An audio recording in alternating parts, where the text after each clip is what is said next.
welcome to this video. Last week we looked at the Neolithic settlements of Orkney. This week we carry on looking at the prehistory settlements, but this time we're looking at the Iron Age. Brochs are large circular stone towers of the Iron Age, found mainly in Scotland, particularly in the northern and western regions, including Orkney, characterised by their thick, doubled-walled constructions with internal galleries or staircases. Brochs often stood up to 13 metres tall. According to the Royal Commission on Ancient and Historic Monuments of Scotland, there are at least 600 brochs across Scotland, which suggests that during the Iron Age there could have been thousands of similar structures, although many have been eroded or collapsed. This book we're looking at now is in the care of the Historic Environment Scotland.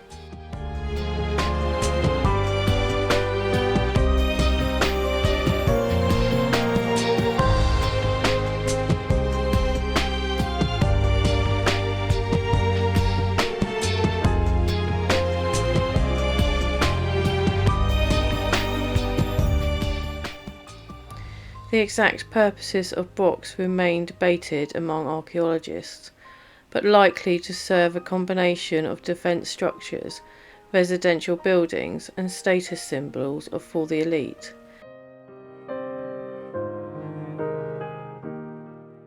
Their unique architectural style, with narrow entrances and high walls, suggests a design aimed at providing both habitation and protection. This broch, located on mainland Orkney, Scotland, stands as one of the best preserved examples of these Iron Age brochs. This broch approximately began between 500 BC and 200 BC. This period was characterised by the widespread use of iron for tools and weapons, the people carrying on the engagement in farming, fishing and trade. Artefacts recovered from the site include pottery, tools and decorative items, which provide further clues about daily life. These items suggest a community engaged in a variety of activities, from farming and fishing to crafts and trade. The presence of important goods among the finds indicates that the people living here were not isolated, but they were part of a broader trade of networks extending across the North Atlantic. These brochs were likely multifunctional, serving as defensive structures, symbols of power and status, and centres of community life. The tower was likely inhabited by the principal family or clan of the area, and then served as a last resort for the village in case of attack.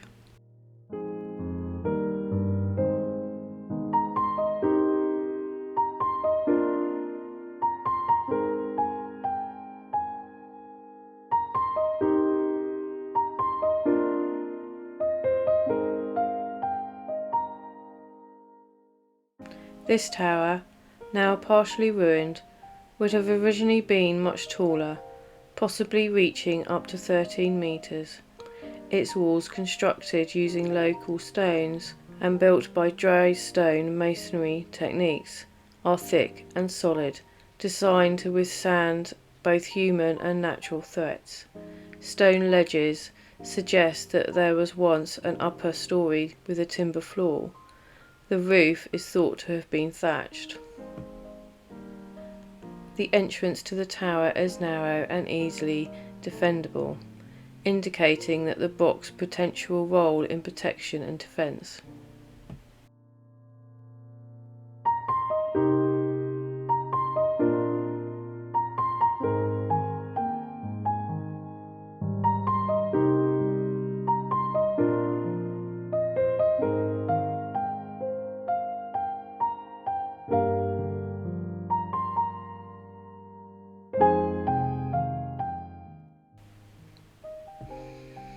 Surrounding the central tower are the remains of a village comprising several smaller stone houses and outbuildings. These structures suggest a tightly knit community living in close proximity.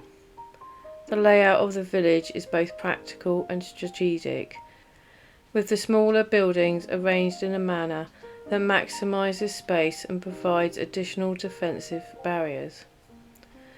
The Broch continued to be inhabited while it began to collapse and the original structure was altered. The site is surrounded by ditches cut out of the rock with stone ramparts, encircling an area of around 45 metres diameter.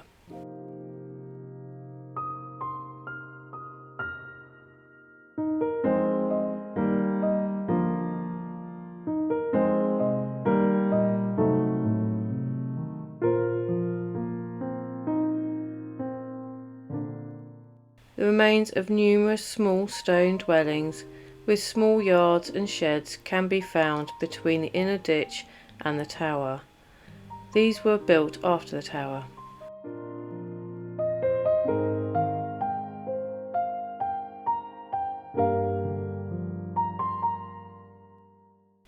At some point after 100 AD, the Broch was abandoned and the ditches filled. We do know that there was an area still in use. There was a building dating around 400 to 700 AD built by the Pictish people. The Pictish era, spanning from the late Iron Age to around 900 AD, represents a fascinating chapter in the history of Scotland. The Picts are perhaps best remembered for their enigmatic symbols stones, carved with mysterious designs.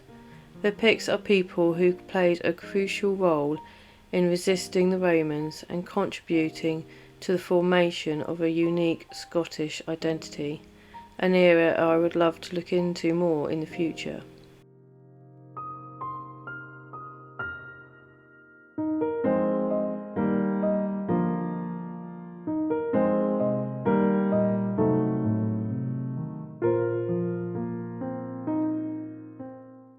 The Vikings who settled in Orkney around 800 AD often used the mounds of earlier settlement sites as burial places. The graves of a Viking woman was found within the area of this Broch, along with some grave goods, a blade and a pair of brooches. Human bones and Viking objects, such as shields, have also been found, suggesting that others were buried here too. This Broch is more than just an architectural relic. It's a testament to the ingenuity and resilience of the Iron Age society in northern Scotland. The constructions of such a sophisticated structure required advanced knowledge and engineering and a high degree of social organisation. The survival of these Brochs through the millennia speaks to the durability of these communities and their ability to adapt to their harsh environment. Furthermore, the Broch and its village provide important data for archaeologists and historians studying prehistory Scotland.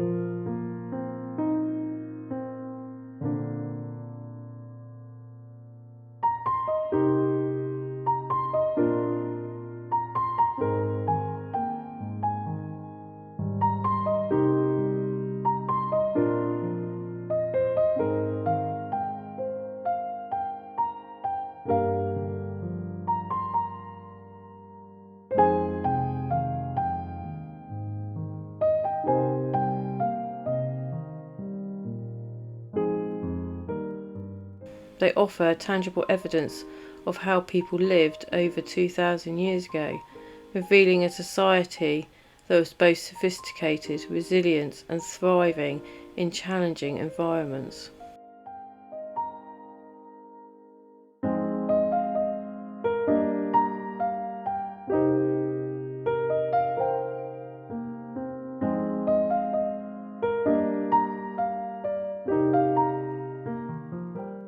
As we wrap up our journey through the prehistory settlements of Orkney, we're reminded of the remarkable endurance and resilience of our ancestors, from the mysterious standing stones of the Ring of Broch to the well-preserved villages of the Neolithic era, and of course these Brochs.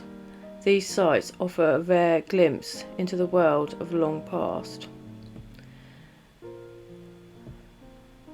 The people of Orkney not only adapted to their challenging environments, but they also thrived, leaving behind a legacy that continues to captivate and inspire. Their advanced archaeological skills and social organisation and spiritual life are evident in the monuments and artefacts that stood for the test of time. Exploring these ancient settlements is not just a journey through history, but also a connection to the human spirit, enduring quest for community, identity and meaning. Each stone and artefact tells a story of innovation, survival, and a bond between people and their landscape.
Thank you for joining me on this exploration of Orkney's prehistoric past.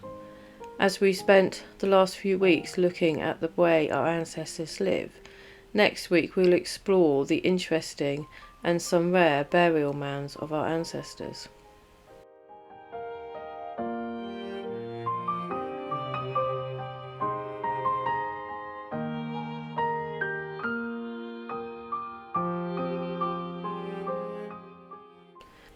Before I go, I would like to say a big thank you to the viewers and subscribers, to the patrons and to those who have brought me a coffee. Your support makes it all worthwhile.